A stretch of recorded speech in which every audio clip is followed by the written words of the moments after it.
बड़ा मुबारक दिन है, क्योंकि जब संत इस संसार में आता है तो हजारों लाखों करोड़ों जीवों का उद्धार का रास्ता खुल जाता है। केवल उन लोगों का ही उद्धार नहीं होता जिन्होंने संत से नाम लिया है, भजन किया है, उसके बताए हुए रास्ते पर चले, बल्कि उन जीवों का भी उद्धार होता है जिन्होंने जीवन में उसे देखा है, उसका दर्शन किया है। और उन जीवों का और उन मनुष्यों का ही नहीं, बल्कि संसार में पशुओं का, पेड़ पौधों का या और दूसरे जितने भी जीवधारी हैं, उन सबको लाभ मिलता है जो कि संत की सेवा में किसी तरह भी उपयोग होते हैं। स्वामी जी महाराज ने तो इतना तक कहा है कि जब संत किसी पेड़ की शाख की दातुन भी कर लेता है तो उस पेड़ को भी अगला जन्म मनुष्य का मिल जाता है। जिस खेत से निकलकर संत चला जाता है, उस खेत के कपास से कपड़ा बुन जाने के पहनने वाले भी उस रूहानियत के हिस्सेदार बन जाते। इसीलिए हुजूर कहा करते थे कि जब संत इस संसार में आते हैं तो रूहानियत का सैलाब आ जाता है, वरना हम रात दिन इतने पापों में लगे पड़े हैं और एक एक पाप इतना गंभीर है कि कई बार हम जीवों को जाने अनजाने में मार देते हैं, कई बार हम जीव के स्वाद के लिए जीवों की हत्या कर देते हैं, कई बार हम दूसरे ऐसे पाप करते हैं जिनका बदला केवल एक जन्म लेकर उस पाप को हमें भोगने का होता है। तो कई बार तो एक एक दिन में हजारों जन्मों का हम पाप कर डालते हैं। तो ऐसी हालत में छुटकारे का कोई रास्ता नहीं। और यही कारण है कि आज लगभग 2 अरब साल हुए ये दुनिया बसी और आज भी हम इस संसार में हैं, फंसे हुए पड़े। कारण यह है कि अपने किए से लाख कोशिश कर ले, इन कर्मों का हिसाब निमटता नहीं। और जब संत आते हैं, जब रूहानियत का वो सैलाब आता है, तो हुजूर कहते थे कि नदी के तली में पड़े हुए कीले पत्थर भी उस पानी से ढक जाते हैं, सरोवर हो जाते हैं। तो समझ लेने की बात यह है कि संत अनेक प्रकार से जीवों को उभार देकर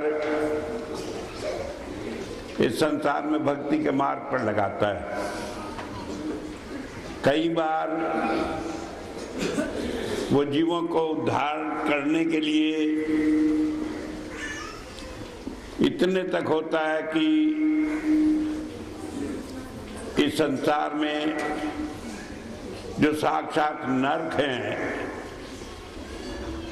उनमें भी जाकर वो जीवों को निकाल कर लाता है। मुझे याद है घटना, बाबा सावन सिंह जी महाराज थे, एक बार बीबी लाजो से कहने लगे कि लड्डू बना लो। बेसन के लड्डू उन्हें बड़े पसंद थे, असली घी के, और प्रसाद में उसी को प्रयोग किया करते थे। कहने लगे खूब सारे लड्डू बना लो, कपड़े मंगाए और कहने लगे कि परसों हमें कोड खाने चलना है। कहने लगे हुजूर कोड खाने, कि वहां तो इतनी बदबू, इतनी गंदगी है, आदमी खड़ा नहीं रह सकता। कहने के नहीं बीवी चलना है। अब तैयार हो गई, सामान ले लिया, गए। जब कोर्ट खाने में पता लगी कि बाबा जी आ रहे हैं, तो वहाँ के इंचार्ज ने सबको नहला धुला कर साफ करके लाइन में बिठा दिया कि बाबा जी आएंगे, एक तरफ से सबको प्रसाद देंगे और कपड़े वगैरह देंगे। तो वो देते हुए आ रहे थे हर एक को। एक आदमी गर्दन करे नीचे बैठा था। चल कह रहे ऊपर देख, वो देखे ही नहीं। 2-3 दफे कहा तो ऊपर देखा तो उसकी आंखों से पानी बह रहा था।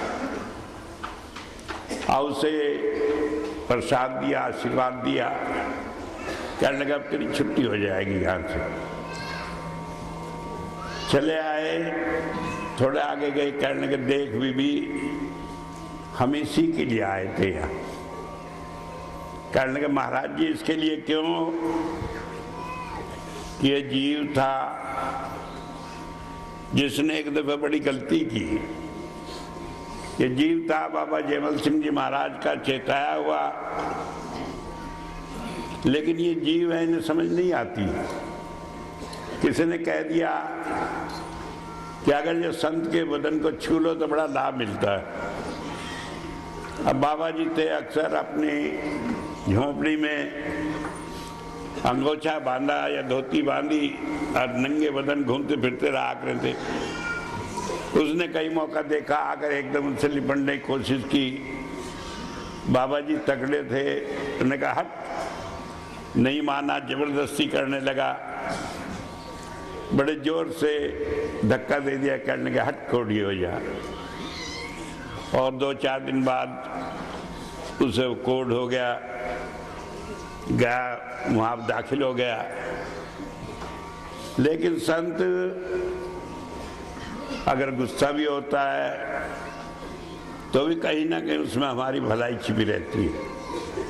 क्योंकि मन का अहंकार, मन के पाप, मन के काम क्रोध निकालने के लिए कई बार ऐसा उसे करना पड़ता है। स्वामी जी ने कहा भी है कि जब जीव नहीं मानता मेरे समझाए बुझाए से, तो मैं उसे थोड़ी देर के लिए काल के हवाला कर देता हूँ कि पिटेगा, छितेगा, रोएगा, धोएगा, और फिर अकल आएगी, फिर गुरु की शरण में आएगा। तो इसलिए यहाँ आया और फिर इसे निकालने के लिए मुझे यहाँ आना पड़ा। तो मैं कह रहा हूँ कि जब हम संत की शरण में चले जाते हैं वो हमें छोड़ता नहीं। लेकिन सवाल यह है कि उसकी शरण में जाने से हमें मिलता क्या है। जैसे कि कहा कि आध्यात्मिकता का, रूहानियत का सैलाब आ जाता है, हमें धर्म का रास्ता मिलता है। धर्म का रास्ता क्या है? परमात्मा की प्राप्ति करना धर्म का रास्ता है। प्राप्ति बातों से नहीं करना कि हाँ ऐसा है, परमात्मा ऐसा है, बल्कि साक्षात वो हमें मिल जाए। साक्षात हम उसे देख लें, प्राप्त कर लें, वो हमारे अंग संग हो जाए। परमात्मा भी हमारे अंग संग है, हमारे अंदर बसा है, लेकिन हमने देखा नहीं और इसलिए हमें उसका लाभ नहीं मिल पाता है। तो संत उसे हमारे अंग संग कर देता है, हम उसे जानने वाले बन जाते हैं। और जितना जितना उसे जानते हैं उतना उतना हमारे मन में जो दुनिया बसी पड़ी है, जिसके कारण हम परमात्मा की भक्ति नहीं कर पाते, वो छूटती चली जाती है और दूर होती चली जाती है। आज हमें खाना पहनना, दुनिया के ऐशो आराम ही सब कुछ दिखते हैं। आज हमें यही सब कुछ लगता है कि कार हो, कोठिया हो, रुपया हो, पैसा हो, और जब वो धन आ जाता है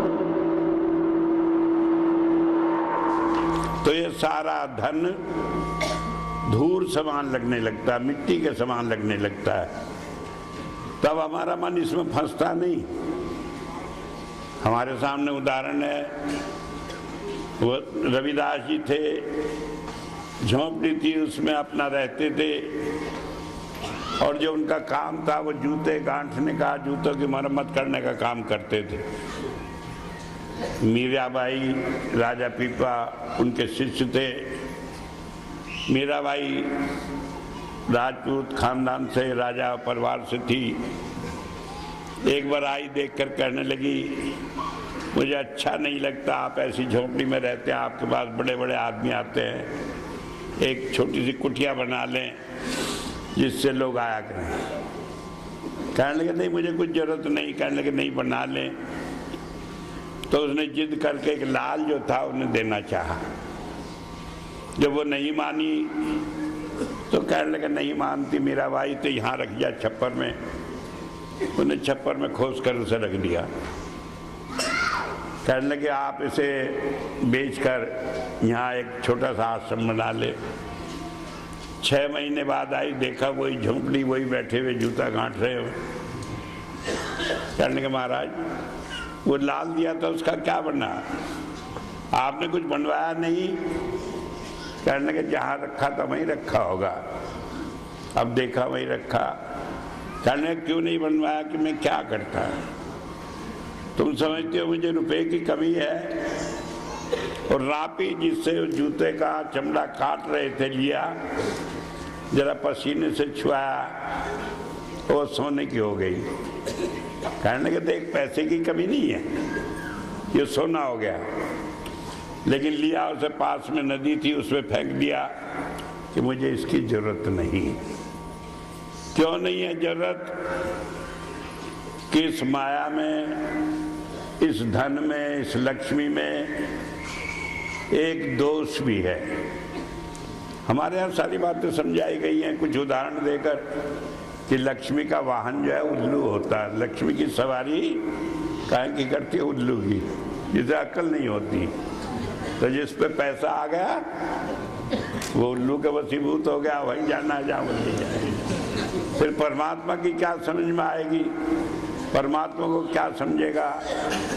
तो पैसे में एक कमी है, ये हमें परमात्मा से दूर करके दुनिया में फंसाता चला जाता है। और हालत ये हो जाती है कि आदमी अंधा हो जाता है इसके पीछे।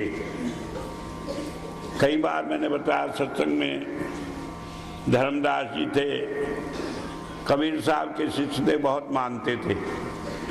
उनका परिवार भी जानता था कि ये बहुत गुरु को मानते हैं, वो भी मानते थे।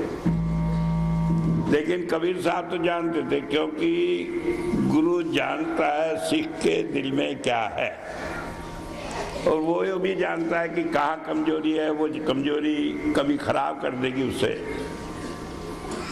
तो उन्होंने एक दिन देखा मौका, धर्मदास जी तो थे नहीं, अब वो कुछ भेष बनाकर दरवाजे पे जा पहुंचे।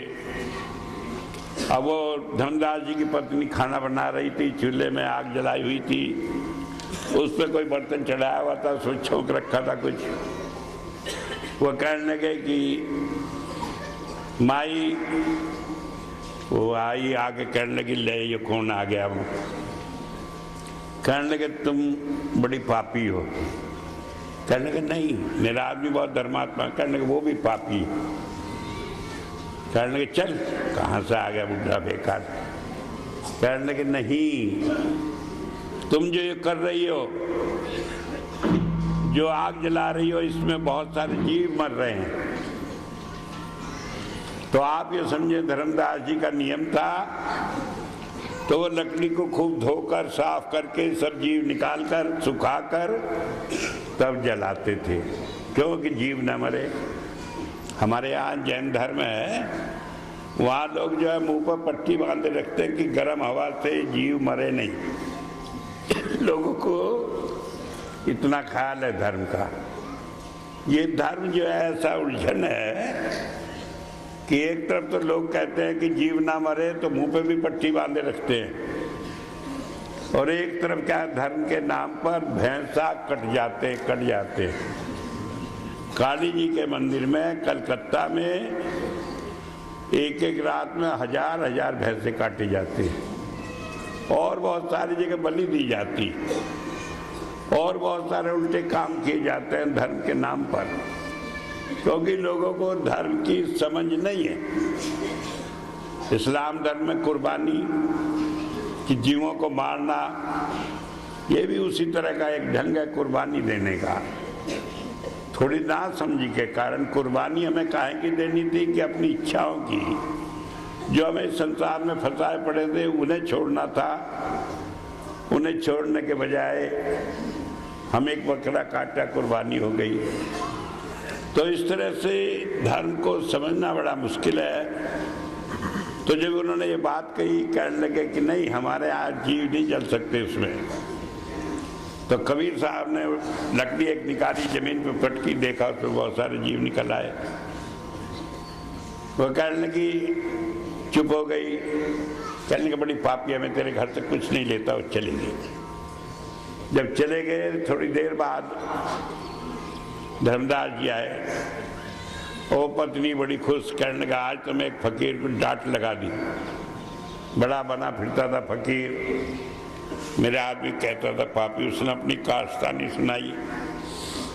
जब धर्मदास जी ने सुना कि उसे लकड़ी में जीव दिखाई देंगे, यूँ कहने के बाद भी सुखा कर जलाते हैं, कहने लगे वो तो कबीर था, और कौन जान सकता है इस बात को। तो दौड़े दौड़े गए, सब जगह ढूंढते ढूंढते ढूंढते, जब वो घर से गए ढूंढने के लिए तो घरवाली कहने लगी किसके चक्कर में पड़े हो, यहाँ गुड़ होता है वो मक्खियाँ बहुत भिनभिनाती है। ये महात्मा जो है मक्खियाँ गुड़ के ऊपर भागी फिरती हैं, तुम एक जग करो, देखो सारे महात्मा आ जाएंगे, वो क्या वैसे सैकड़ों आ जाएंगे। अब उन्होंने एक जग किया, दो किया, बड़े यज्ञ किए, बड़ा दान दिया, और वर्णन आता है कि सारी संपत्ति उन्होंने अपनी दान में दे दी, कुछ नहीं रहा। धर्मदास जो धनी धर्मदास थे वो भिखारी हो गए, खाली हो गए। अब एक दिन बैठे सिर पकड़ के रोने लगे, कहने लगे ना पैसा रहा, न गुरु ही मिला, न धर्म रहा, न धन रहा। कहने लगा अब कोई तरीका नहीं, चलो नदी में डूब मरो।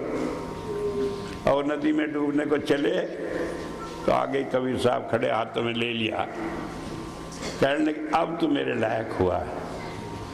तो बात समझ लेने की है कि संत हमें छोड़ता नहीं, लेकिन हमारी इन बुराइयों को निकालता है। और कैसे निकालता है? बड़े संभाल कर, बड़े प्यार से। इसीलिए कहा कि बड़ा सरल रास्ता है धर्म का रास्ता, वो नहीं जो हमने उसे बना दिया। लोगों ने क्या किया कि सारी रात जल में खड़े होकर गंगा स्नान करते हैं, ठंड में, बर्फों में जाते हैं, कहीं वैष्णो देवी, कहीं दूसरी जगह, कहीं दूसरी जगह। ठीक है, जाना अच्छा है, पहाड़ों पर जाओ अच्छा है, लेकिन धर्म के नाम पर जाओ और उसी को धर्म समझ लो, ये हम भूल कर जाते हैं। धर्म क्या है? धर्म परमात्मा को प्राप्त करना है, और उसे प्राप्त करने के लिए आपको बाहर भटकने की जरूरत नहीं, वो तो हमारे सबसे नजदीक है। इसलिए पहली बात तो समझ लेने की है कि धर्म का सही स्वरूप हम परमात्मा को इस जीवन में प्राप्त कर लें, क्योंकि जब उसे प्राप्त करेंगे हमारी आत्मा उसमें मिल जाएगी, संवेद हो जाएगी, मर्ज हो जाएगी। कैसे? जल में जो जल जाए खटाना, कि एक पानी में जैसे दूसरा पानी मिला देते हैं तो उसमें मिल जाता है, अलग नहीं होता। इस तरह क्यों ज्योति में ज्योत समाना, हमारी आत्मा ज्योति रूप होकर परमात्मा की ज्योति में मिल जाएगी तो मोक्ष हो जाएगा। अगर जो परमात्मा मिला नहीं तो खाली कल्पना से कुछ नहीं होता। कल्पना से हम परमात्मा को सोच ले तो किस में जाकर मिलेंगे? आदमी कहते हैं कि परमात्मा मिला नहीं, संत कहते हैं दिशा जाहिरा कि मैंने तो उसे प्रकट देखा है कि वो तो मेरे पीछे पीछे फिरता है, वो तो मेरे सारे काम करता है और मेरा ही नहीं करता बल्कि तुरंत मिलावे राम से उन्हें मिले जो कोई। जो उनकी शरण में आता है उन्हें भी वो राम से मिला देते, उसे भी परमात्मा से मिलाते और झंझट में नहीं डालते। वो नहीं कहते तुम ये करो वो करो, वो कहते हैं बैठो और अंदर जाओ। अंदर परमात्मा है। जब और कोई नहीं होता, जब हमारा मन कहीं बटा नहीं होता, हम मुसलसल पूरी तरह से पूर्ण रूप से अपने को समर्पित कर देते हैं उसके, तब हम उसे पा लेते अपने अंदर ही। और इसीलिए धर्म सिवाय मेडिटेशन के, सिवाय योग के और कोई रूप धर्म का नहीं है। और जितना धर्म से बात कही गई है, दुनिया में कोई चीज ऐसी नहीं जो धर्म से प्राप्त न हो जाए। वेद व्यास ने कहा है कि मैं हाथ उठाकर सारी दुनिया को पुकार पुकार कहता हूं कि दुनिया में सारी चीजें धर्म से प्राप्त हो जाती है। कोई चीज ऐसी नहीं जो धर्म से प्राप्त ना हो। फिर भी ये दुनिया पागल है, धर्म को छोड़कर उल्टे रास्ते पर लगी पड़ी है। मुझे याद है एक बार आटा मांडा है बरेली के पास, एक सत्संगी था, उसने नाम दिया, जवान लड़का था, खूब मेहनत की। अगो महाराज जी की दया उस अंतर में गुरु का स्वरूप आने लगा। एक कहीं नाम लिया था मेरे से, मेरा, महाराज जी का, बड़े महाराज जी का, तीनों का स्वरूप आने लगा। एक दिन में कहा, मैं कहा भाई क्या हाल चाल है तेरा? प्रभु सिंह उसका नाम था। कहने लगे वैसे तो ठीक है, लेकिन आप तो यूँ कह कि खाली गुरु की भक्ति करो, लेकिन मैं हनुमान जी की ओर करना चाहता हूँ। मैंने कहा क्यों, क्या कमी रह गई? देखिए मेरी भैंस दूध नहीं देती, ये काम मैं हनुमान जी से करा लूंगा, बाकी तो आपसे करा ही रहा। अरे कोई पूछे जो सारे काम कर देगा वो भैंस ठीक नहीं करेगा।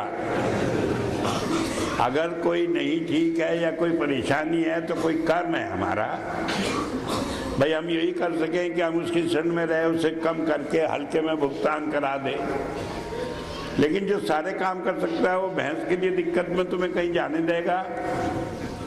और माफ करना एक बात बता दूं, गुरु इतना ईर्ष्यालु भी है कि अगर उसका जीव कहीं दूसरी जगह मत्था टेक ले तो उसे बर्दाश्त नहीं होता।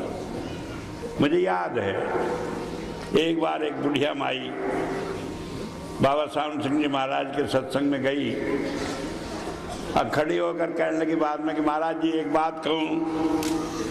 कहने को भी तू भी को, क्या बात है? और जरा बुढ़ी निकाल के छोड़, तो भी क्या तो छोड़नी। अब वो कहने लगी पहले मेरा भजन खूब बनता था, अब नहीं बनता। कहने लगे बीबी कोई गलती की होगी नहीं बनता तो? कहने लगे गलती सही तो मैं जानती नहीं क्या। मैं तो ये जानूं कि पिछली दफे एक नई बात तो की है कि मेरे सारे बच्चे हरिद्वार गए नहाने के लिए, मुझे भी जिद करे, मुझे भी लेके मैं भी चली गई। बेटे थे, पोते थे, सारे थे, सिर हो गए, चलो चली गई। फिर क्या हुआ, ये तो कोई बुरा काम नहीं भाई, उन्होंने जिद करा तो चली गई। कहने लगे वहाँ सबने गंगा जी में स्नान किया, मैं भी कर लिया। कहने लगे ये भी कोई बुरी बात नहीं, नदी में नहाने में कोई बुराई तो है नहीं। कहने लगे जब मैं गंगा जी में गई, मैं नहाने को तो गंगा जी ने दर्शन दिए। कहने लगे मैंने मत्था टेक के उन्हें एक आना चढ़ा दिया, इकन्नी जो हुआ करती सिक्का तो वो चढ़ा दी। कहने लगे बस जब से भजन बनना बंद होगा। कहने लगे बस यही गलती की। कहने लगे क्योंकि गंगा जी तेरा दर्शन करना आई थी, तू उनके आके मत्था टेक ली। तो समझ लेने की बात है कि गलती हम कहाँ कर जाते हैं। ठीक है भाई, परिवार है, सब कुछ है, दूसरी चीज है हम अगर जो मत्था ही टेकना है कहीं तो गुरु को याद करके टेक ले, कम से कम मत्था तो उसका आगे टीका दिखाने को किसी का आगे होता रहे। हम कब कहेंगे हम बैर करें सबसे कि भाई तेरे भी खराब, तेरे सारे अच्छे, जिसका अपना है, हमारा तो अपना है, हम अपने को ध्यान में रखें। कई बहनें कहती हैं कि घर में आदमी भजन नहीं करने देते, चिड़े। हमने कहा दिखाने की क्या जरूरत है, मन में ही तो करना है, तुम क्यों ढोंग करके बैठो। अरे चलती फिरती याद करती रहो, टाइम बे टाइम जब फुर्सत हो थोड़ी देर बैठ ली, लेट के कर लिया, किसी को पता ही क्यों लगे कि तुम दिखावा कर रही हो। ये भी कोई चीज है जो आदमी का कोई कर्म है उसे कटवाती है, हम नहीं जान सकते उसे। मुझे याद है एक बार एक औरत थी, मुसलमान थी, महाराज जी के पास आया कि उसने नाम ले लिया। अब उसका आदमी पसंद नहीं करता था, जब वो जाती तो आदमी बहुत तंग करता। बाबा जी के समय की घटना, जब वो तंग करता तो बहुत ज़्यादा परेशान, मारता पीटता उसे, लेकिन वो आती रही। उसके बाद न जाने क्या हुआ, उस आदमी को परिवर्तन आया, उसने भी आके नाम ले लिया। अब जब नाम लेकर वो बैठने लगा, उसकी भी सूरत चढ़ने लगी। वो महाराज जी कहने लगे अब इसकी हालत है, बताओ मैं क्या करूं। कहने लगे तू भी इसकी ठुकाई कर दे, पता लग जाए क्या करता।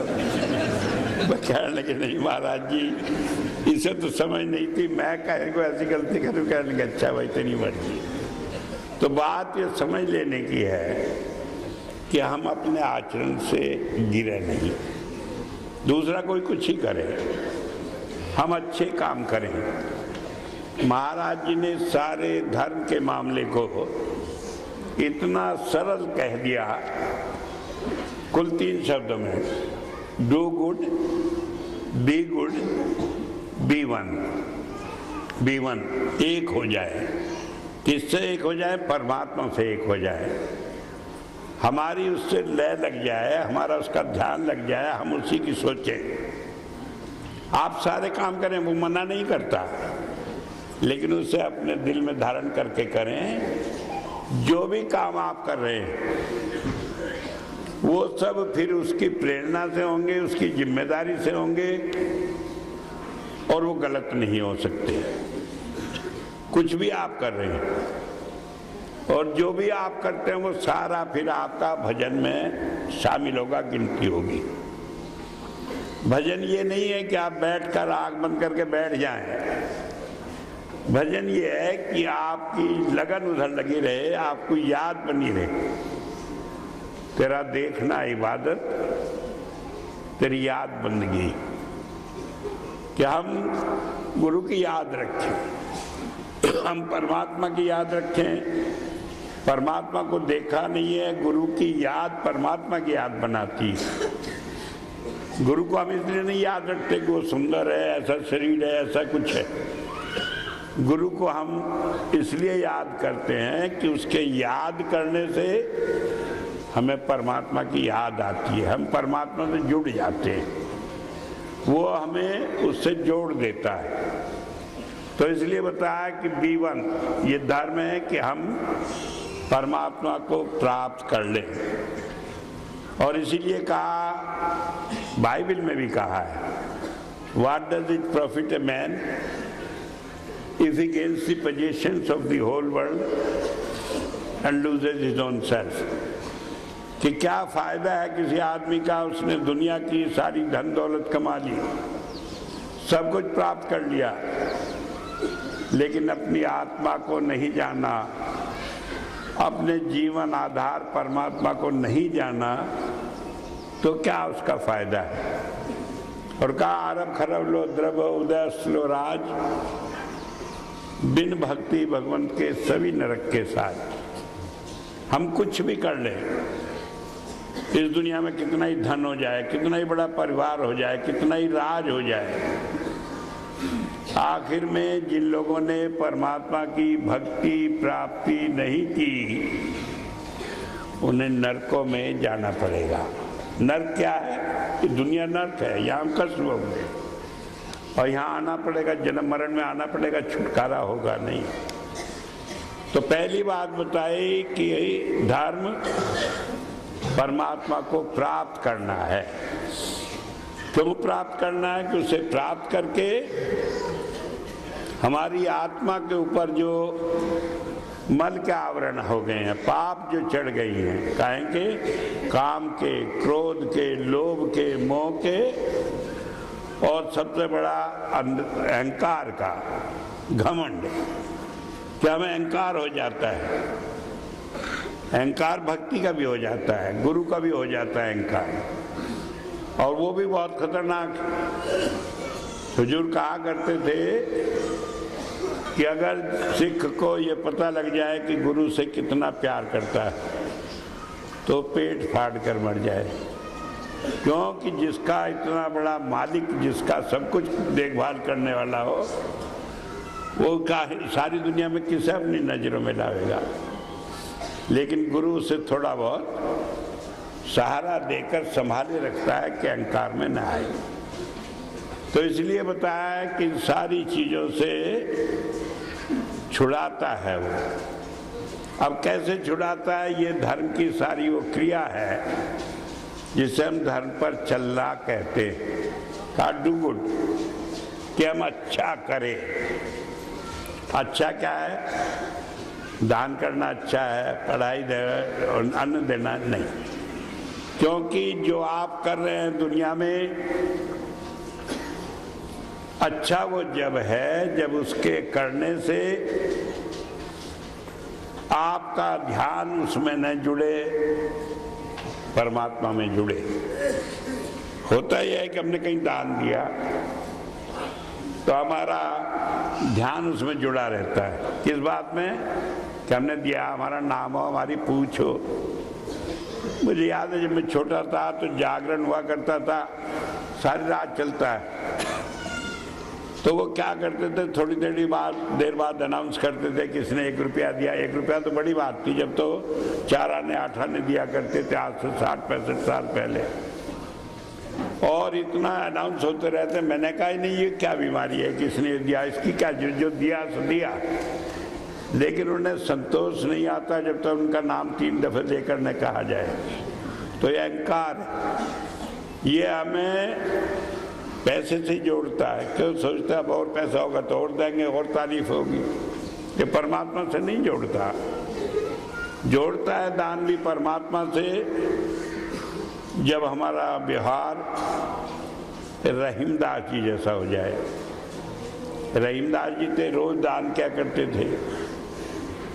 एक बार उनसे किसी ने कहा कि भाई जब आप दान करते हैं तो ऊपर को क्यों नहीं देखते, गर्दन क्यों झुकाए रखते हैं? कहने के देने वाला और है, देता है दिन रहन। लोग सुबह मुझ पर करें, इससे नीचे नहीं। तो देने वाला तो परमात्मा है, दे रहा है रात दिन, मेरे हाथ में कुछ नहीं। लेकिन लोग सोचते हैं मैं दे रहा हूँ, तुम्हारी शर्मिंदा हो। तो जब हमारे मन में ये बात घर कर जाए कि करने वाला कर रहा है, हमारा इसमें क्या, हम तो माध्यम बना दिए गए। हाथ ने कुछ दिया तो हाथ ने थोड़ी उस चीज को पैदा करा, वो तो खाली माध्यम है। तब हमारा काम चलता है। तो डू गुड में क्या आएगा कि हम सारे काम करते हुए कुछ भी करें, अगर उसमें हमें याद परमात्मा की बनी रहती है, या यूं कहो हम परमात्मा को याद करके तब काम शुरू करते हैं, तो चाहे आप कुछ भी काम कर रहे हैं वो सारा काम भक्ति है। जो भक्ति का रिजल्ट होता है परमात्मा की याद बने, हमें उसकी याद आए। और जब इस काम से हमें उसकी याद आ रही है तो परमात्मा की भक्ति हुई। हमें किसी में कष्ट है, किसी में सुख है, कुछ नहीं, उसका रिजल्ट क्या है कि हमें उससे परमात्मा की याद बनी, तो ये भक्ति है। जो कुछ दुख सुख है ये तो पूर्व जन्म के कारण है, और अगर उस समय याद बनती है तो वो कर्म खत्म हो जाता है, आगे नहीं उसका फल होता। और अगर उसमें हमें दुख सुख होता है दोबारा, तो बढ़ता चला जाता है, फिर वो खत्म नहीं होता कर्म। तो इसलिए अगर हम चाहते हैं कि सारे कर्मों से छुटकारा हो जाए तो कोई भी कर्म करे तो परमात्मा की याद करके करें, गुरु की याद करके करें। कितना आसान है। गुरु आसान है इसलिए कि उसे हमने देखा, यकीन आ जाए। मान लो कोई चोट भी आ गई तो गुरु को याद करना आसान है। यही कर ले कि तेने चोट मार दी भाई तो अच्छा गुरु नहीं है, लेकिन याद तो उसी की बनी ना। और अगर उसके बजाय किसी और की याद बनती है तो वो तो फिर हमें फंसाने वाली है। तो इसलिए कहा कि डू गुड, हम अच्छा करें। और इसलिए बताया कि निष्काम कर्म जहाँ हमारा स्वार्थ ना हो, जहाँ हम ना जुड़े स्वार्थ से, वही सच्ची भक्ति है। और इसीलिए हमने शुरू किया मानव सेवा। प्रभु भक्ति है कि उस काम को हम रखें। क्यों? कि आप 24 घंटे भजन नहीं कर सकते। मुझे याद है जब 1975 में पहली बार 6 फरवरी को मुझे दुखेड़ी बुलाया लोगों ने, जब तक कोई नहीं जानता था। किसी को आया ख्याल करने के उन्हें बुलावे हम, तो मैं गया वहाँ, मैंने सत्संग दिया। तो एक बाबा जी भी आए, बड़ी उम्र के थे, बाल बाल सब सफ़ेद, दाढ़ी और बाल, अब पगड़ी बांधे। लोग मानते थे कि महाराज जी का नाम दिए। तो जब देखो वो आँख बंद करके भजन पे बैठा रहे। बाद में मेरे से बात ही कहने कि जब तक 24 घंटे भजन पर नहीं बैठे रहते तब तक संत नहीं बन सकते। मैंने कहा ठीक है, आप तो बन ही रहे हैं। कहने लगे बन तो रहा हो, लेकिन जब बैठता यही फिक्र है कि दुनिया बन जाएगी, मेरा नंबर कब आएगा। मैंने कहा फिर तुम भजन पे कहाँ बैठे, फिर तो स्वार्थ को लिए हुए उसे दिखावा कर रहे हो। तो दिखावे से काम नहीं चलता। हम दिखावा कर ले दुनिया को, परमात्मा को धोखा नहीं दे सकते, अपने आप को धोखा नहीं दे सकते। हम जानते हैं हम क्यों भक्ति कर रहे हैं। अरे एक बार सारी बात छोड़कर निस्वार्थ भाव से उसे याद करके देखो, और फिर आप सोच भी नहीं सकते आपके काम। कहना कबीर साहब का पीछे पीछे हर फिरे कहत कबीर कबीर। क्यों? तो पीछे पीछे फिरता है कि बता तेरा कौन सा काम है, मैं करूँगा। वेद में कहा उसे यजमान कन्या न होता, कि परमात्मा जो है यजमान के लिए असित कन्या, कि जैसे घर का घरेलू न करो इसके समान है। इस तरह वो पीछे पीछे फिरता है। लेकिन हम वो कुव्वत तो पैदा करें, हम वो ताकत तो पैदा करें। और वो ताकत कब पैदा होती है? जब हम उसके हो जाए। तो जब हम कहते हैं डू गुड, अच्छा करें, तो एक ही चीज अच्छाई की है कि हम उसमें अपना स्वार्थ न रखें। और स्वार्थ है तो इतना स्वार्थ है कि हमें गुरु की याद आए। इतना स्वार्थ जो है वो सारी चीजों को अच्छा बना देता है। यही बात गीता में कही है। उन्होंने अर्जुन को बहुत सारे तरीके बताए कि ऐसे करो, ऐसे कहो। अर्जुन कहने का बहुत मुश्किल है, ये सब मेरे से नहीं होंगे। कहने लगे तो तू मुझे याद करता रहे, युद्ध करता रहे। गीता में 18वें अध्याय में 71वें मंत्र में कहा कि मुझे याद करता रहे और युद्ध करता रहे। कि वो धुन आ रही है उसमें अपना ध्यान लगा, और उसके बाद बैठ जाओ, अभी बाद में सुनेंगे। अरे चुप, ऐसे नहीं। हाँ, तो बता कि उस तो वो बताया कि हम जो है उसमें ध्यान रखें धुन में, तो वो हमारे सारे कामों को अपने आप गाइड करती रहेगी। और उससे क्या हो जाएगा? बी गुड, कि हम अच्छे हो जाएंगे। अब अच्छे क्या होना है? हमारी आत्मा परमात्मा के अंश है। परमात्मा तो अच्छा है तो हम भी अच्छे हैं। लेकिन क्या है, इसके ऊपर जो ये परत चढ़ गई हैं कर्मों की, काम क्रोध लोभ मोह अहंकार की, इसने आत्मा के रूप को विकृत कर दिया, इसने बिगाड़ दिया है। और इस बिगड़े हुए रूप को सुधारने के लिए ये सब परतें उतर जाए। ये परत सोचने से नहीं उतरती। हम सोचें कि हम झूठ नहीं बोलेंगे, हम अहंकार नहीं करेंगे, तो उससे ये बातें नहीं बनती। एक बार हुजूर ने कहा कि अगर कोई कहे कि मैं अहंकार नहीं करूंगा, ये भी बहुत बड़ा अहंकार है। अब बताओ छुटकारा कहाँ है? छुटकारा है किस बात में? तो भाई हमने अपने आप को उसके अर्पण कर दिया। जो आप करा रहे हम कुछ नहीं कर रहे, हम तो आपके बताए हुए रास्ते पर चल रहे हैं। कठपुतली होती है, जो नचाने वाला नचा रहा है। कठपुतली को कोई दोस्त देगा? जो देगा उसे नचाने वाले को देगा। अगर हमारा ये रूप बन जाए, अगर हम निष्काम भाव से सेवा कर ले, तो हमारा सारा जीवन बदल जाता है। हमारा हर एक काम भक्ति हो जाती है। और ऐसा आदमी जीवित रूप में, साक्षात रूप में एक लिविंग सिंबल बन जाता है, जिससे रेडिएशन होती है आध्यात्मिकता की, उससे रूहें फूटती हैं। उसके पास जाकर आदमी को अपने आप अट्रैक्शन होता है, वो खिंचा चला जाता है उसकी तरफ। उसे कहना नहीं पड़ता कि भाई मैं हूँ, मेरे पास आओ। दुनिया अपने आप खिंची चली जाती है।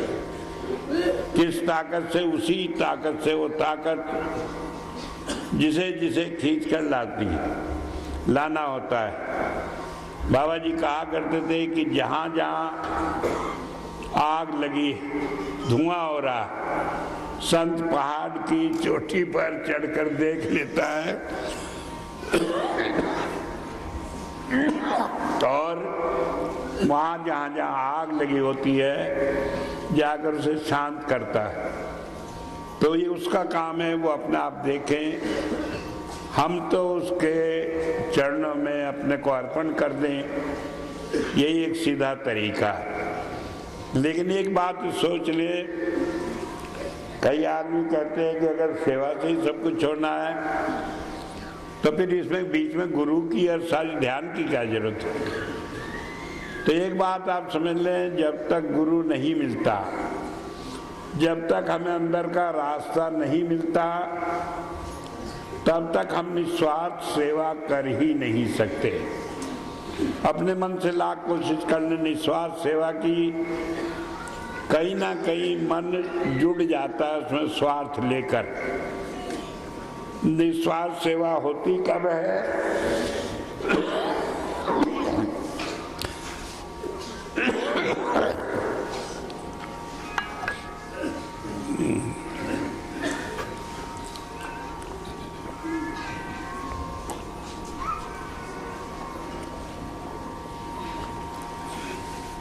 जब हम अपने को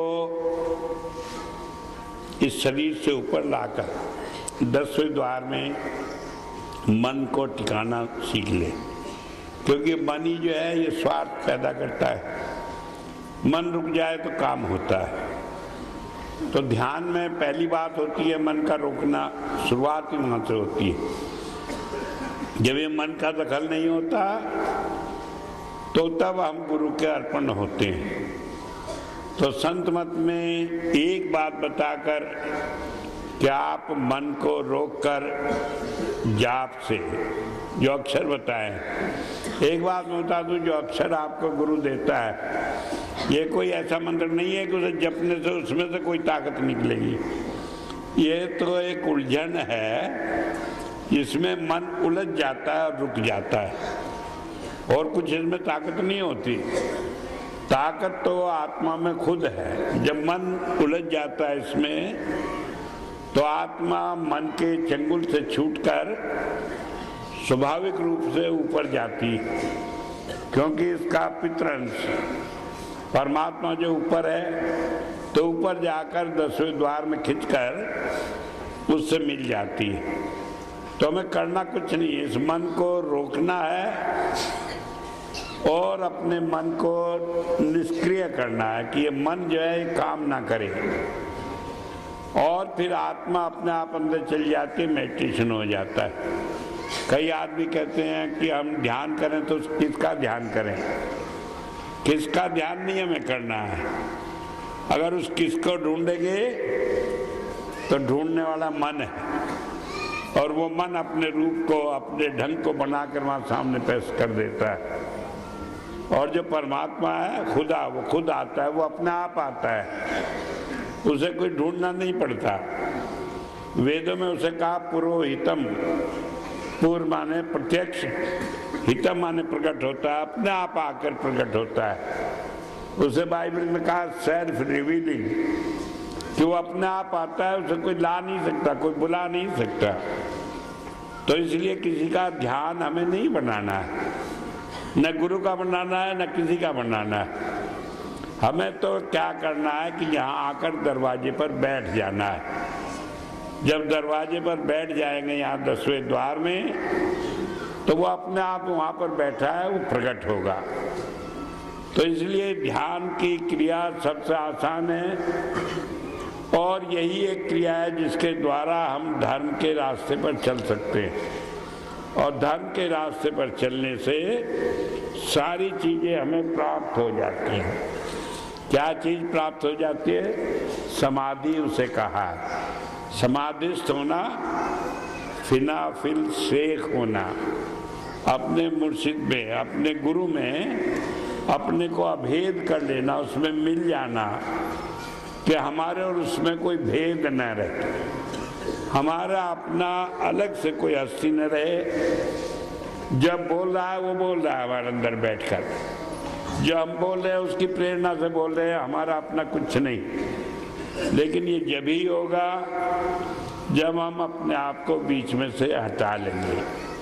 आसान है जब हम गुरु का कहना मानकर उसकी याद करके चले, मुश्किल है जब हम इस मन को अपना साथी बना लेते, क्योंकि ये मन जो है ये नेगेटिव पावर का, दुनिया का, इसका गुलाम है।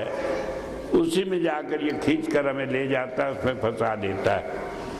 तो इसलिए सीधा सा एक बात है कि गुरु को मन में बसाए रखो, उसकी याद करते रहो। हाथ कारवल, दिल यारवल। हाथ तो काम में रहे, कोई काम खराब नहीं।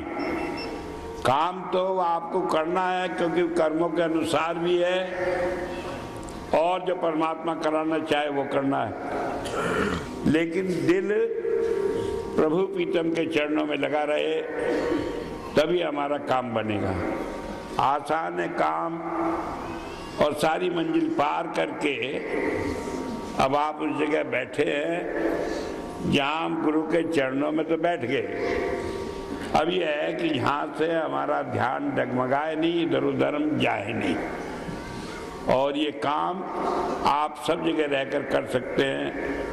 आप लोग मुबारक है, यहाँ आते हैं इसलिए कि यहाँ आकर वो चार्जिंग हो जाती है, एक दूसरे को देखते हैं और खरबूजा खरबूजे को देखकर रंग पलटता है। तो इस तरह से सत्संग में आना, गुरु का जन्मदिन मनाना, भंडारे मनाना, ये सब इसलिए है कि हमारी वो याद ताज़ा हो जाए, हमारे अंदर जो संसार का आवरण दुनिया का छा जाता है ये मिट जाए।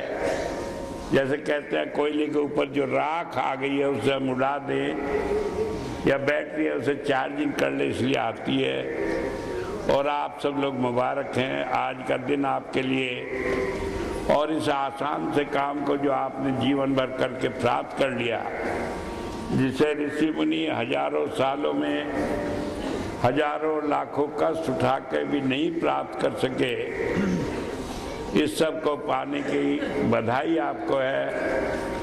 और आप अपने लिए भी और संसार के लिए भी एक प्रेरणा स्रोत बने, ये मेरी इच्छा है। तो इतनी बात कहकर ही आज मैं अपनी बात को समाप्त करता हूँ। मैं आपको